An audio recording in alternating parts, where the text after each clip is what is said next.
There we go. So the other day, when I was buying some welding rod at the welding shop, I bought brass rod instead of steel rod. So I am actually brazing here, where I thought I was fusion welding.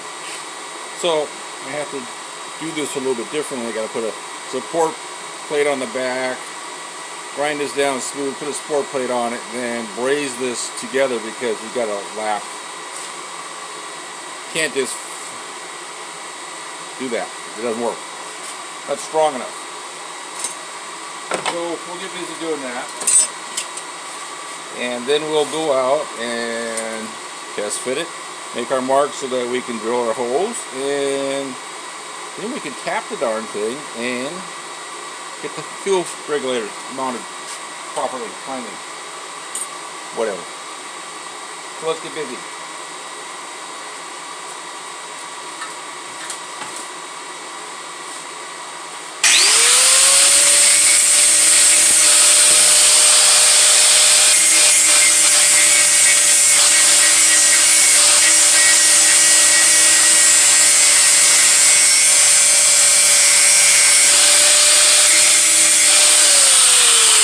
Let's get in the action here.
Vietnam, it started during JFK's administration, right?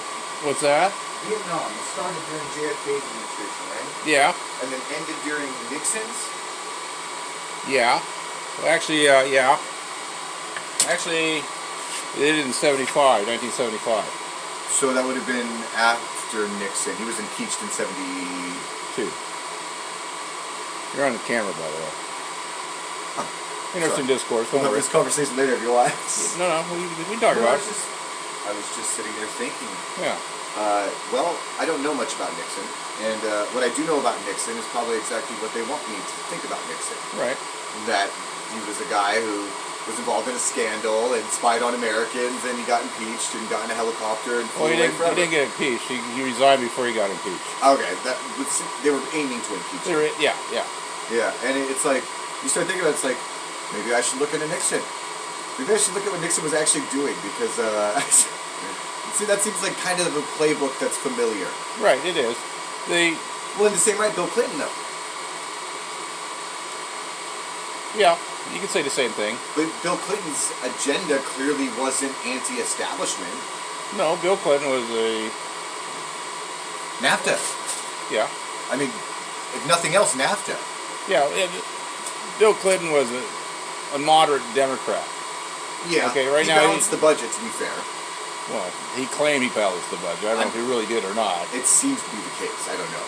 Well, a sleight of hand bookkeeping tricks, that you never actually want to be out of debt, because once you're out of debt, it means your bill doesn't mean anything. It means it's been paid and has no value. Yeah. So you always want to be in some level of debt.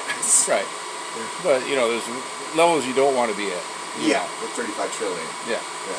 Anyways, but, I'm just curious about that. Yeah, the Vietnam War started after the French lost to the Viet Cong. Yes. Because Indochina was a French colony. Yeah.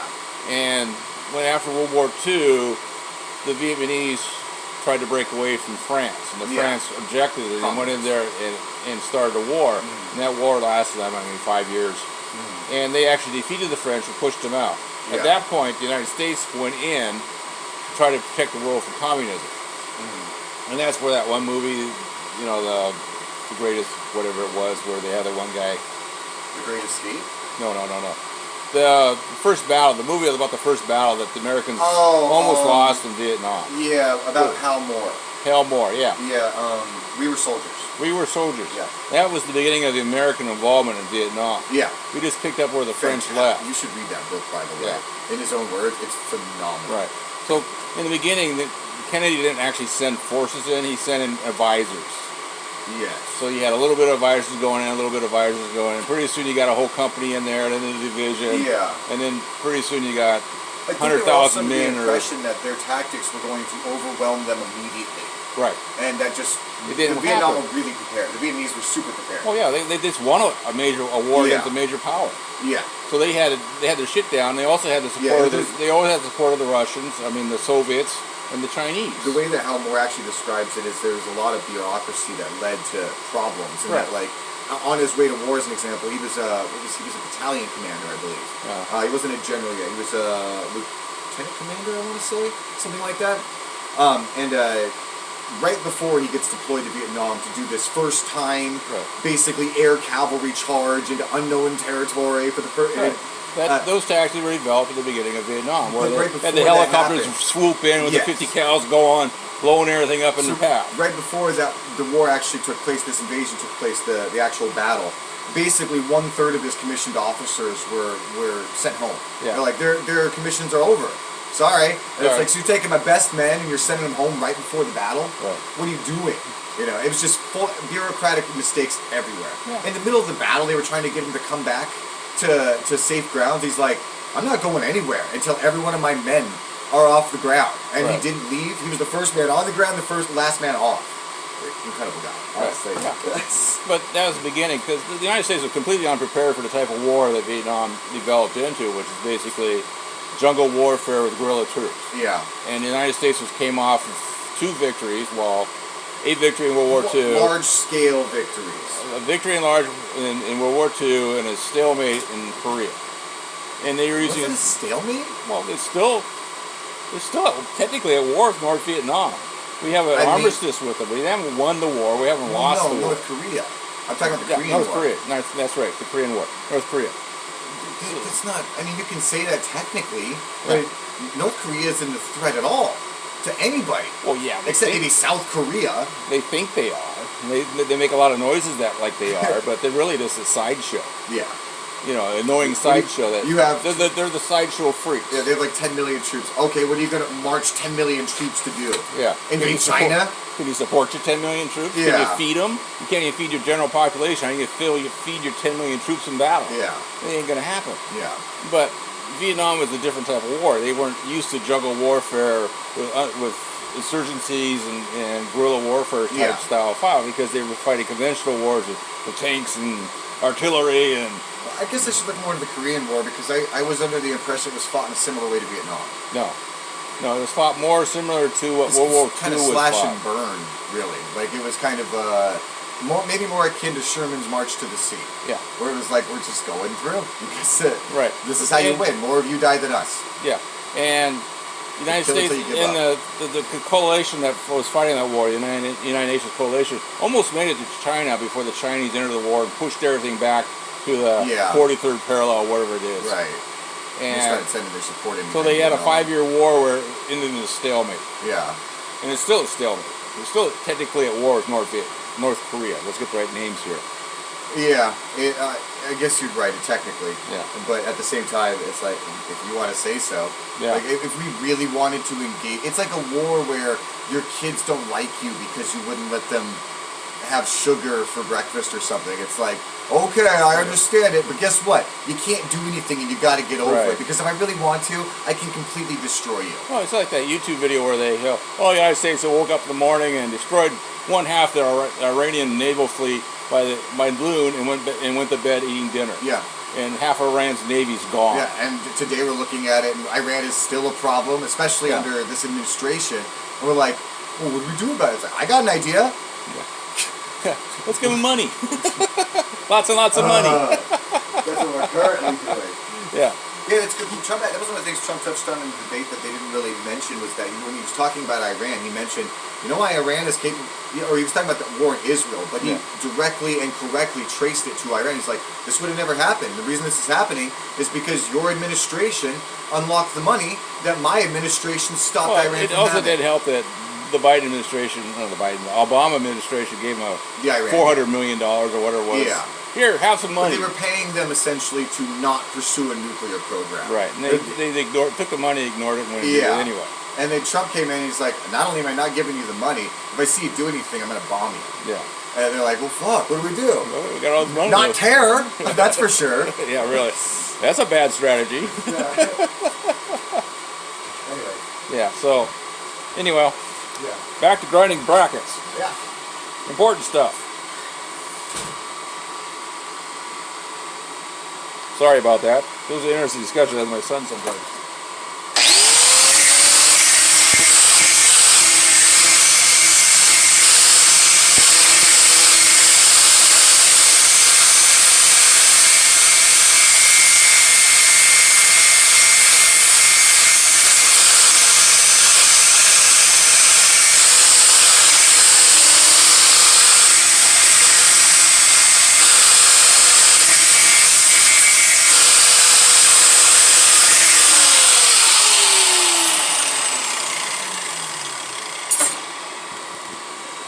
Okay, that brings up an interesting side discussion. Technically, I'm a baby boomer. I was born in 1957. And for all the pundits to say this, the war in Vietnam was a major issue for the baby boomers. They didn't want to go fight it. They thought it was stupid. They didn't do it. It didn't affect me. By the time the war ended in 1975, I graduated from high school.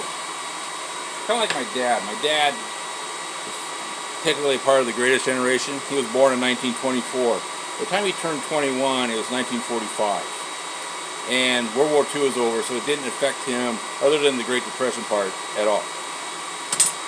So, I can look at some of this stuff dispassionately where other people get really upset about it. I mean, the other day, a while back, I was over at Walmart. There was some guy who was asking me about my hat. Where was your hat made? Was it made in Vietnam? Well, that's terrible. Of course, he's a Vietnam vet. And it reminds me something of the early 60s when Japan had recovered from the war and was starting to export stuff to the United States. And everybody hated Japanese products because they thought it was crappy stuff. The difference between the Japanese and the Chinese is that the Japanese actually cared about their products. And they strived to improve the process to the point where Japanese products are probably better than most of the products made in the world because they cared. It meant something. The Chinese don't give a damn. They'll go out and they make stuff like this that bends in the wrong places, and it satisfies the specifications, but it's not quite right. What can you do about it? You can't do anything about it except not buying it. But the only place that makes this tube is Chinese manufacturers. I'm sorry, they don't make this stuff in the United States anymore. So you get crap. But anyway, some of this old stuff's kind of interesting to talk about. My son doesn't understand it because he didn't live it. And they don't really teach it in school. They assume that was a bad thing. Was it a bad thing? I don't know. The United States was able, during the Vietnam period, to destroy 3 complete North Vietnamese armies. it really burdened the Russians and the Chinese to supply the North Vietnamese. The North Vietnamese won the war when in 1975 Congress, the democratically controlled Congress, decided not to allow the United States Air Force to participate in that final battle where the fall of Saigon happened. If they had done that, there'd probably still be a South Vietnam and a North Vietnam. But they chose not to, and we have the consequences. We had millions of people died, millions of people got expelled out of South Vietnamese. A lot of them showed up in the United States, the boat people. Nobody talks about them anymore. But they're the ones that supported the United States during the war effort. They're the ones that got shit on when the war effort failed. And they're the ones that ran for their lives. A lot of them died in that effort. A lot of them made it to the United States. And the Vietnamese community is probably one of the most prosperous communities in the United States right now because of it. So, I don't know. What can you say? Nothing you can say about it. That's past ancient history now. Nobody really cares anymore. So, let's go back to making brackets. Okay, so we got this ground down. So now we can braze a tube on a piece of bar on the back of this to give this the support for this joint. If it don't, well, this is technically strong, it'll probably fatigue and break. And that's the proper way of doing it. So I'm going to grind this down a little bit more. This is still a little rough right here. And we'll get that piece cut out, clamped on, and we'll burn it in, as they say. So let's get back to work.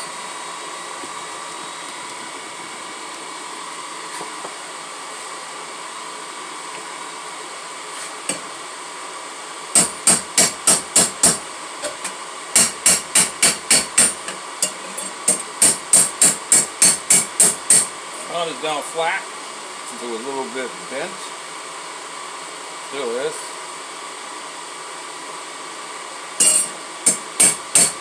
May not be anything I can do about that, but I give a piece underneath there.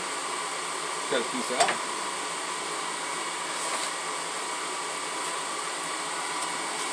Where is my measuring stick? There it is.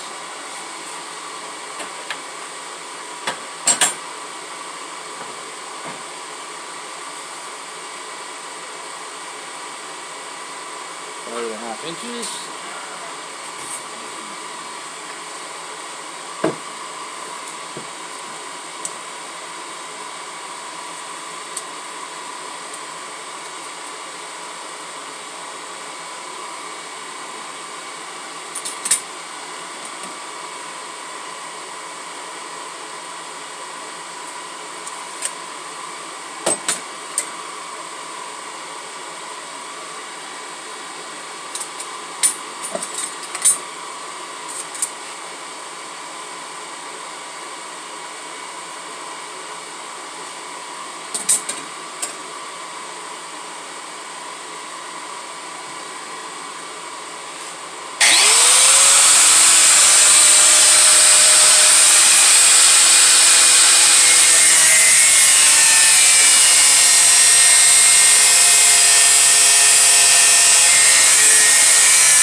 This is the finished bracket for our fuel regulator.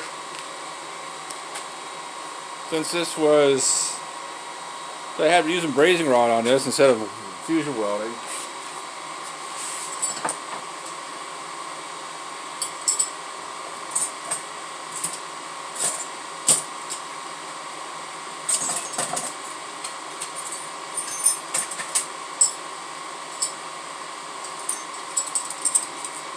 I had to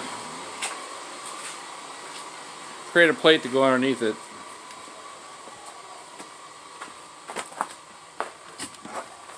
Right here to support this, because you can't weld between it like that. It doesn't work that way. Brazing, it's not strong enough.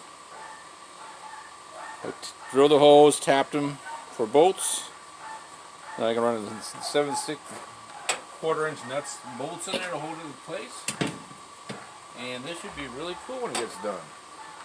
Hopefully.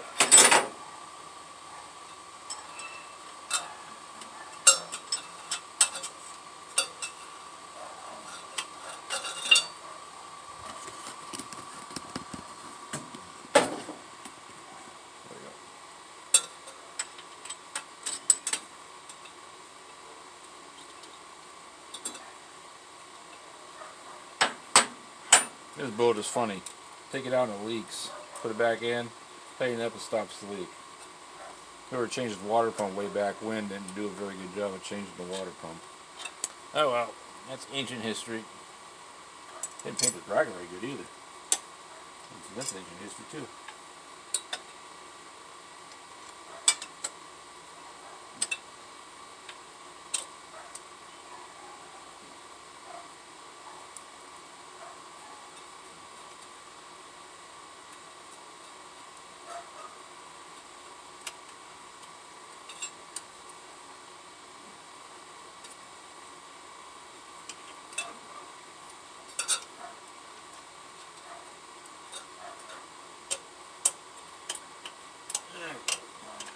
That's in there.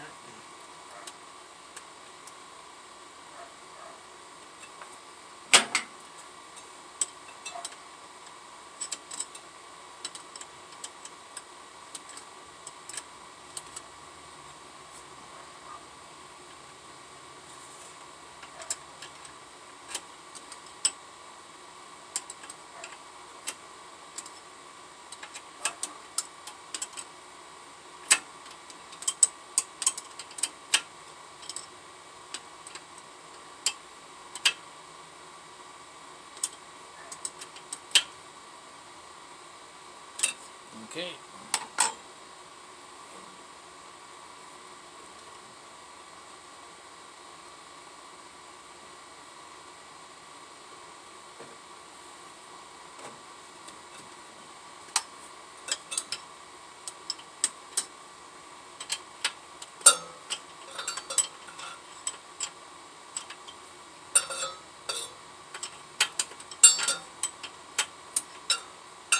Actually got my tapped holes in the right spot, which is almost amazing.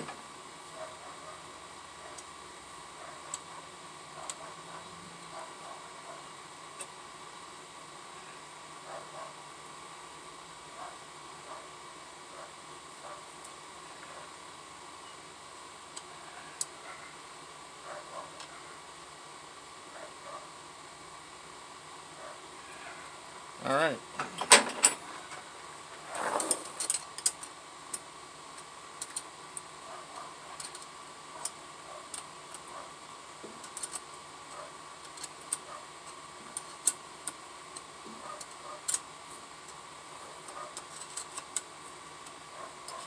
Just tighten down nice and tight.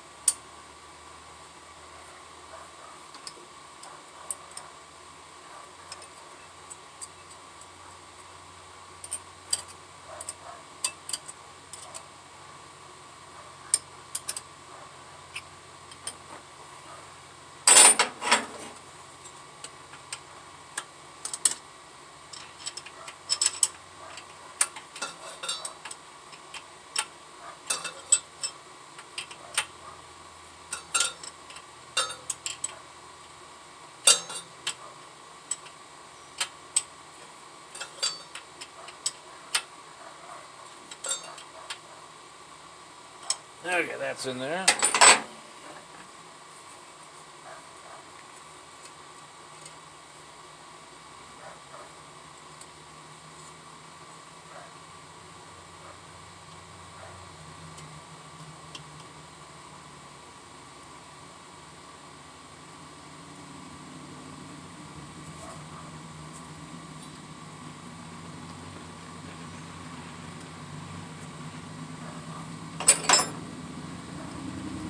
That's 3/8.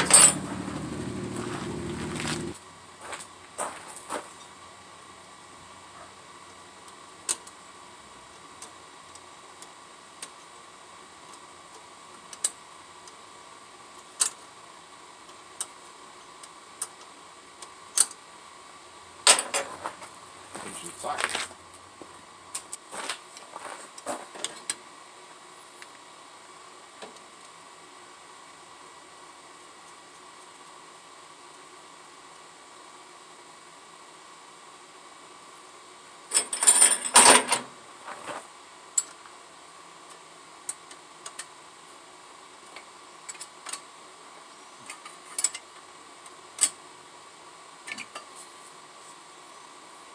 Nice and solid, it ain't going anywhere, which is good.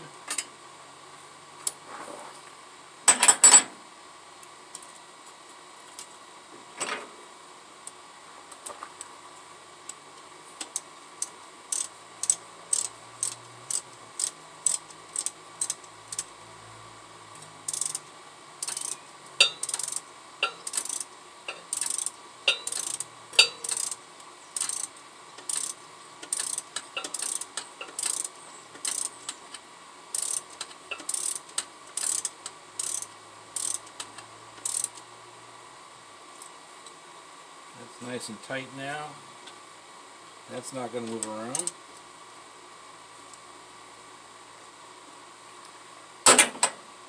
Okay, remove this thing right here. Can you see this? Yeah.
Take this bracket out. That's not needed anymore.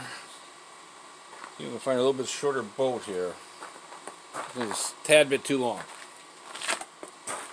We'll just put a washer on it. That'll space it out.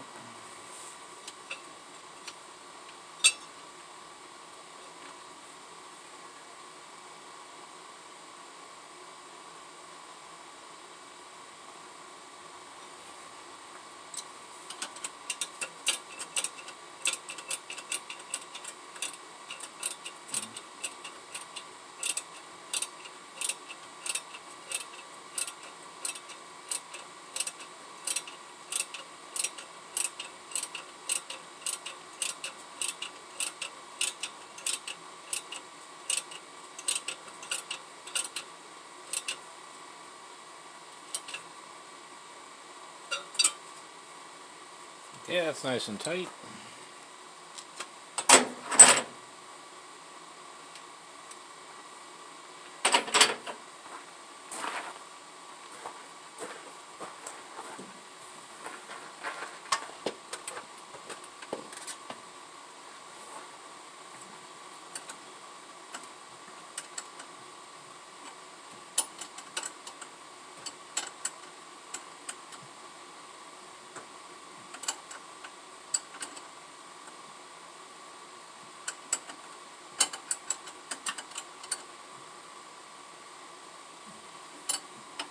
Hey, all the fittings are all nice and tight. Everything's all set up.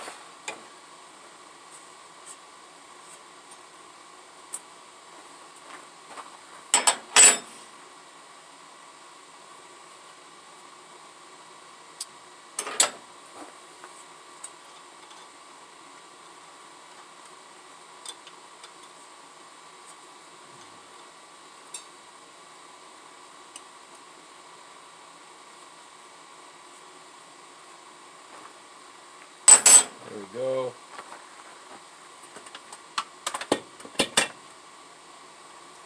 This is now on.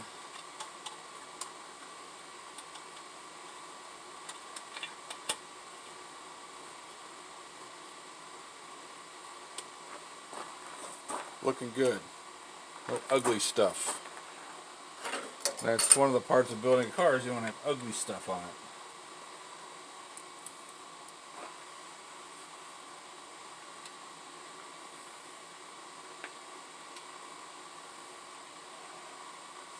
Okay.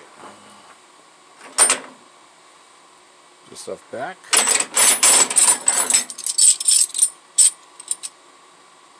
And I should probably start mounting the alternator. I don't think I'd have time to do that tonight. No, we'll do that tomorrow. So, we're done for today.